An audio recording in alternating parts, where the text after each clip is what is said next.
Assalamualaikum warahmatullahi wabarakatuh. Perkenalkan, nama saya Vincenzo Revali Putra ID dengan NIM 22508011111027. Pada kesempatan hari ini, saya akan menyampaikan materi tentang DNA, RNA, dan geometri sentral. Topik pertama yaitu DNA. Pengertian dari DNA sendiri adalah molekular besar yang terdiri dari sekuens nukleotida yang terhubung. Setiap nukleotida terdiri dari gula desoksibosa, basan oksigen yang terdiri dari adenin, timin, guanin, dan sitosin, dan gugus fosfat. DNA membawa informasi genetik yang dikodekan dalam urutan basa-basa nitrogen. Urutan basa-basa nitrogen ini membentuk kode genetik yang memungkinkan sintesis protein. DNA terdapat pada di sel dan mereplikasi sendiri selama pembelahan sel. Struktur DNA sendiri adalah double helix. Pada struktur double helix, untai DNA berikatan melalui ikatan hidrogen antar basa, nitrogen adenin A dengan timin T, guanin G dengan sitosin C. Dua untai DNA saling melingkar membentuk spiral dengan poros melintang yang membentuk sumbu pusat helix. Setiap pusaran helix DNA memiliki jarak sekitar 3,4 mikrometer dan sekitar 10 pasang basa. Selanjutnya, nukleotida. Nukleotida adalah unit dasar pembentuk asam nukleat seperti DNA dan RNA. Setiap nukleotida terdiri dari 3 komponen dasar, yaitu gula, pentosa, yang terdiri dari disribosa pada DNA atau ribosa pada RNA, sebuah gugus fosfat, dan sebuah basa nitrogen. Nah,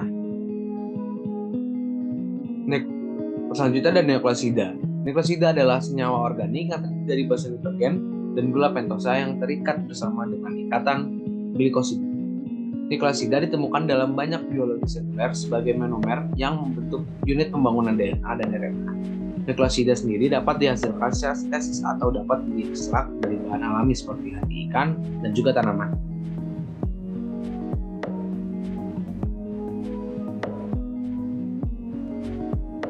Pasangan basa adalah aturan pasang basa DNA adalah bahwa adenin A selalu berpasangan dengan timin T dan guanin G selalu berpasangan dengan sitosin C.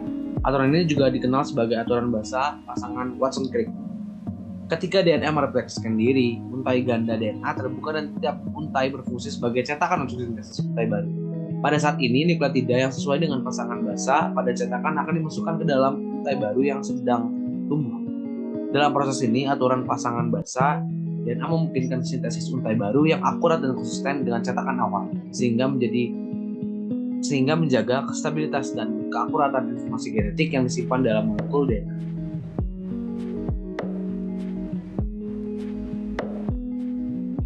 Selanjutnya ada ikatan fosfodiester.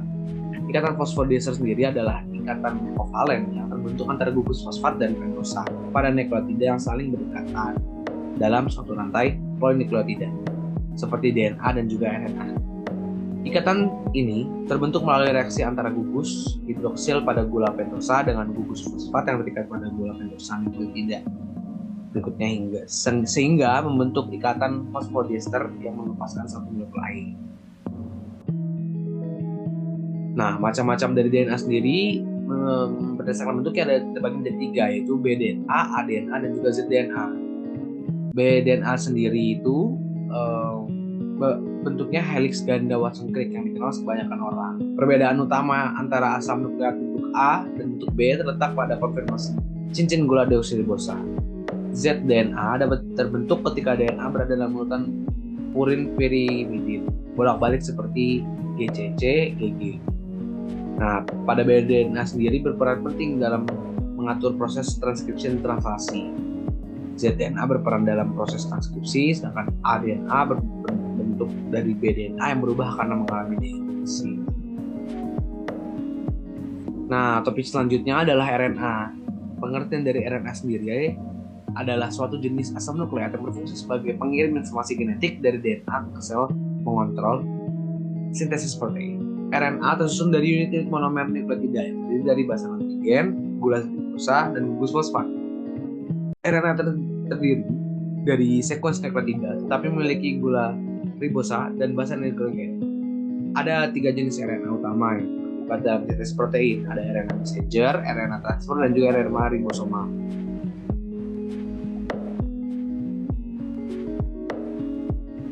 Nukleotida, gula pentosa, dan basa nitrogen. Fungsi nukleotida pada RNA memiliki kesamaan yang sama dengan fungsi pada DNA.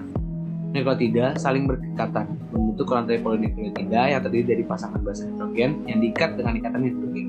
Perbedaan nukleotida pada DNA dan RNA terdapat pada basa nitrogennya. Pada RNA mengganti basa nitrogen uracil sebagai pengganti timin. RNA juga memiliki struktur sekunder yang lebih kompleks dibandingkan dengan DNA.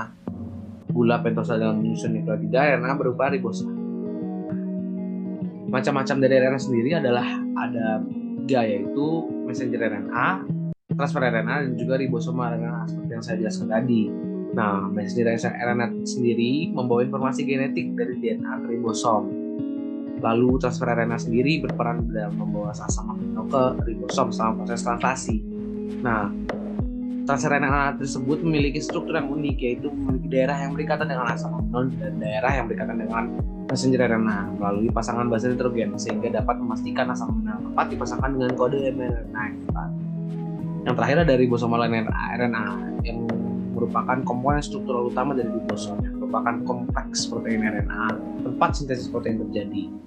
Nah, ribosomal RNA ini membentuk struktur 3 dimensi ribosom dan juga berperan dalam katalis reaksi pembentukan ikatan peptida antara asam amino yang dibawa oleh transfer RNA. Perbedaan dari DNA dan RNA sendiri itu seberapa sih?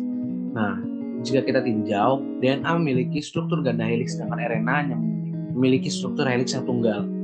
Lalu molekul DNA terdiri dari 2 rantai yang saling berhubungan oleh ikatan hidrogen, sedangkan molekul RNA terdiri dari 1 rantai. Lalu pada DNA terdiri dari 4 basa nukleotida, yaitu adenin, guanin, sitosin, dan juga timin. Sedangkan RNA terdiri dari 3 basa yang sama seperti DNA, adenin, guanin, sitosin, dan juga timin, dan juga uracil sebagai pengganti timin. Nah, pada DNA molekul penyimpanan informasi genetik, DNA sendiri adalah molekul penyimpanan informasi genetik, sedangkan RNA bertindak sebagai pembawa informasi genetik dan berperan sebagai sintesis protein. Nah, topik terakhir yang ingin kita bahas adalah dogma sentral. Dogma sentral sendiri adalah sebuah konsep dasar dalam biologi molekuler yang menjelaskan bahwa informasi genetik di dalam sel disimpan dalam bentuk DNA, kemudian ditranskripsikan menjadi RNA, dan akhirnya dikembangkan menjadi protein. Konsep ini pertama kali diusulkan oleh Francis Crick pada tahun 1958. Dogma sentral ini menjadi sangat penting dalam memahami dasar-dasar biologi molekuler serta dalam mengembangkan berbagai teknologi terkait genetika dan rekayasa genetika. Meskipun demikian, konsep dogma sentral juga dikritik dan diubah sedikit karena penemuan baru seperti adanya RNA yang berfungsi sebagai enzim atau yang disebut ribozim, dan RNA yang dapat sebagai penyimpan informasi genetik pada virus tertentu. Berikutnya ada replikasi. Replikasi DNA adalah proses pembuatan salinan identik dari molekul DNA yang telah ada. Proses ini terjadi selama 3 tahap pembelahan. Selama tahap pembelahan sel dan merupakan kunci dalam menjaga kestabilan dan kesinambungan materi genetik dalam sel keturunannya. Proses replikasi DNA sangatlah penting dalam menjaga kestabilan materi genetik dalam sel dan memastikan bahwa setiap sel anak menerima salinan identik dari DNA orang tua selama pembelahan sel. Berikut ada transkripsi. Transkripsi tersebut adalah proses pembuatan salinan RNA dari sekuens DNA tertentu dalam sel. Proses ini terjadi pada inti sel eukariotik atau sitoplasma pada sel prokariot. Transkripsi merupakan tahap penting dalam sintesis genetik, di mana informasi genetik dari DNA diubah menjadi RNA untuk digunakan dalam sintesis protein atau tugas lainnya. Proses transkripsi DNA sangatlah penting untuk menjaga kestabilan dan kesinambungan materi genetik dalam sel keturunannya. Selanjutnya, transkripsi terdiri dari 3 tahap, yaitu inisiasi. Yaitu proses dimulai ketika enzim RNA polimerase terikat ke daerah promotor pada DNA. Lalu ada elongasi. Pada tahap ini, RNA polimerase membaca untai DNA dan menambahkan nukleotida baru ke untai RNA yang terakhir ada terminasi. Setelah RNA polimerase mencapai daerah terminator pada DNA, RNA polimerase dan RNA baru terbentuk akan dilepaskan dari untai DNA. RNA tersebut yang baru terbentuk kemudian akan diteruskan ke tahap berikutnya, yaitu terjemahan atau translation untuk memproduksi protein. Seperti yang dijelaskan pada tadi, Translasi adalah proses pembuatan protein yang melibatkan interaksi antara RNA dan asam amino yang akan disusun menjadi rantai polipeptida. Proses ini terjadi dalam ribosom yang terdiri dari 3 tahap, yaitu inisiasi, elongasi, dan terminasi. Proses translasi sangatlah penting dalam sintesis protein dan fungsi sel. Mutasi pada sekuens message RNA dapat mengakibatkan perubahan dalam sekuens asam amino pada protein yang dihasilkan, yang dapat mempengaruhi fungsi protein tersebut dan mengganggu kesehatan dan fungsi organisme. Nah, apa aja sih sebenarnya enzim-enzim pada dogma sentral? Ada yang diketahui adalah ada DNA polymerase yang bertanggung jawab untuk mereplikasi dari DNA menjadi 2 salinan genetik selama replikasi, yaitu ada selanjutnya RNA polymerase yang bertanggung jawab untuk mensintesiskan RNA dan memindahkan nukleotida dari molekul RNA ke DNA template. Selanjutnya helikase, enzim yang membantu untuk mencahirkan hidrogen antara 2 untai DNA untuk membuka daerah yang akan ditranskripsi. Selanjutnya ada ligase yang bertanggung jawab untuk menyatukan fragmen DNA bisa selama proses replikasi. Kurang lebihnya, mohon maaf jika ada kesalahan dan juga ada kekurangan. Terima kasih. Wassalamualaikum warahmatullahi wabarakatuh.